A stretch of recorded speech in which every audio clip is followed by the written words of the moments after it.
Permannolle kapuaa neljäntenä kilpailijana voimisteluseura Helsingin Jouko Koskinen.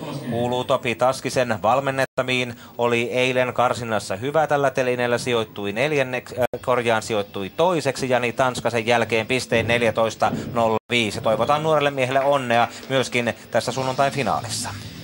Hyvin alkaa myös sarja tänään. Toiselle pätkälle 1,5 kertaa taaksepäin, 1,5 kertaa eteenpäin.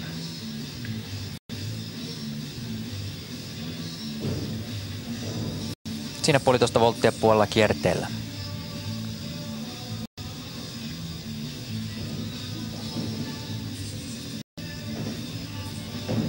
Saman seuran miehistä Timo Niemelä on poissa näistä finaaleista. Hän on sairastellut viime aikoina eikä onnistunut ainoassa yrityksessään rekin karsinnassa. Uusi mies Tomi Tuuha tekee kovasti tuloa myöskin voimisteluseura Helsingin urheilijoista Koskisen tapaan kohti kansallista kärkeä.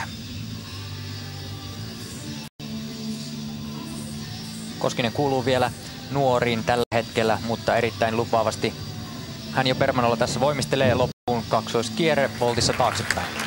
Mainio esitys nuorelta helsinkiläismieheltä. Tästä on hyvä katsoa tulevaisuuteen ja seuraaviin koitoksiin. Hänen permanto-osuutensa onnistuu tänään hyvin. Eilinen karsinta ei ollut pelkkää sattumaa ja tässä voidaan odottaa ihan pisteitä, jotka oikeuttavat lopputulokseen.